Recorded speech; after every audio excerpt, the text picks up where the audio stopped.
Hello everybody. I know I haven't made a video in a while. I do apologize. I just felt like I didn't have much to talk about. I didn't want to talk about nothing. But here I am. Something interesting has happened recently. I got to experience my first hurricane. Finally! I moved down here from New York State, where as far as weather goes, it's pretty much blah. Back in, I think, 1992, we had a severe ice storm, but as far as hurricanes and stuff, it doesn't really happen. But now I'm in Florida.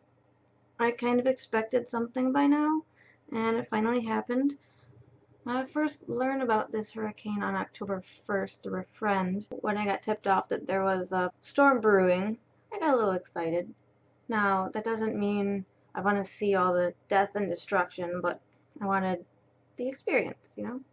At the time, nobody was still taking it seriously because Florida, they get storms all the time and it's just everyday stuff here. In fact, the first day that I moved here, I saw what I was pretty sure was a tornado in the distance, and the trees were flowing sideways, and there was just rain, and it was noisy. And then I look around, and everybody's just walking around like doo-doo-doo on their phones, no big deal.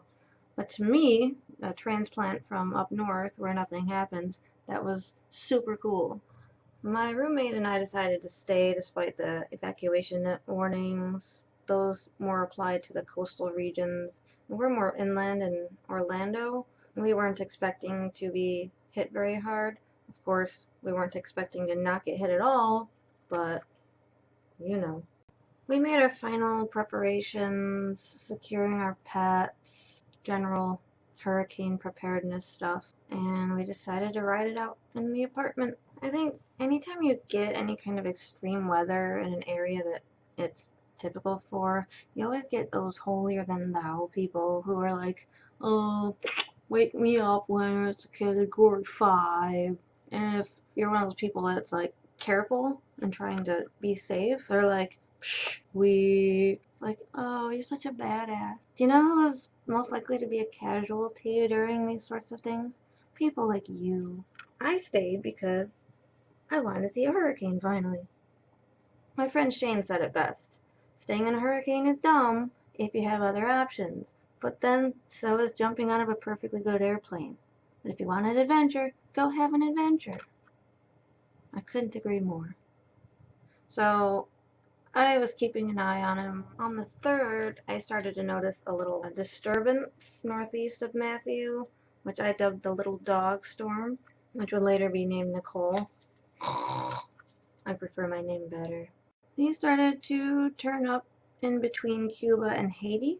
He did quite a bit of damage to Haiti, of course, but then he lost a little bit of power when he tripped over Cuba's foot. I was kind of hoping that it would be knocked out of the sky a little bit by Cuba, but he ended up regaining his strength. And then the hurricane warning started coming out, and we were like, hey, maybe this is gonna be serious. On the 5th, we all started getting the hurricane warnings on our phones. Before Matthew reached us, I would call it the pre-game show, we had quite a bit of a torrential downpour.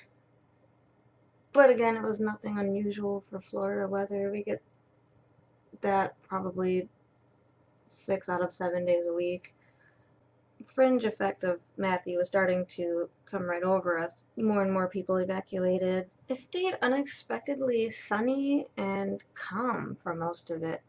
It got to the point where I was getting more nervous because of that, because I figured, if it's this quiet now, does that mean it's gonna just come and smash us all at once?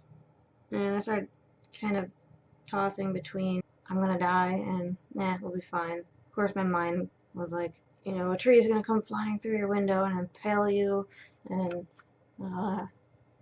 is that normal? Probably not. I started posting updates throughout the morning. At 4 a.m., I woke up and the storm was touching the Florida coast, and finally the cold front had pushed away, so he was coming closer. There was a whole lot of red. He just kept moving up. We finally started to get some of the wind. Up until that point, it was just still and silent and creepy. But we finally started to get the wind, You got like a normal Florida day's worth of wind, and it actually like it was the freshest air I have smelled since I was like 6. Clear, fresh air blowing in.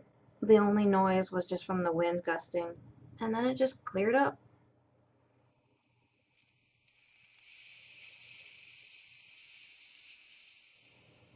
What a tease. The aftermath of Matthew striking Florida, at least in my area, there was a lot of debris in the roads. A couple small branches fell down. I kind of hoped this guy's car would get destroyed, but unfortunately, we did manage to find a bushel of bananas that looks kind of like a flamethrower. Oh, and the worst damage of all, the lawn chair. Please send your thoughts and prayers. We need them. And then the sky ended up turning this beautiful, like reddish and lavender color. It was really neat. All in all, there was relatively small damages to Florida, considering this was the worst storm to hit Florida in decades.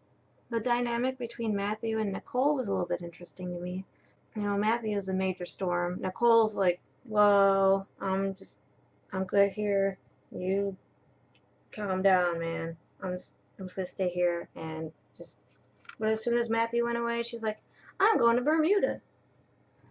I remember I didn't sleep a whole lot any of those nights. I was excited, a little nervous, not really scared, but I mean, there were moments where my brain played with me. But after it was all said and done, I felt like I had this strange kind of emotional burnout.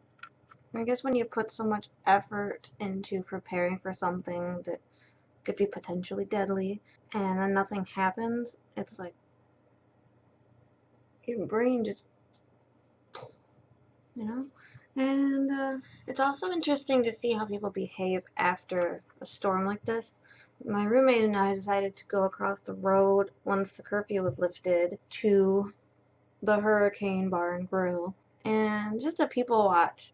There was just people everywhere. So we go up and we ask them, so what's the wait time here? And they're like, well, it's over an hour and we're almost out of food. And people were trying to like leave that line and go to XYZ other place, and like they're all like that right now. It's just crazy. Suddenly mad rushing the nearest food place that they could find. So anyways, that's my story all about how my life got turned upside down. Hope you liked it. It was my first time. Hope it was good for you as it was for me.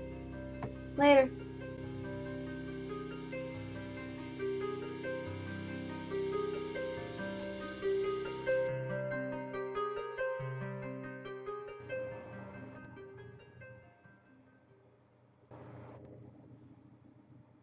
I wish the hurricane would come fix my hair.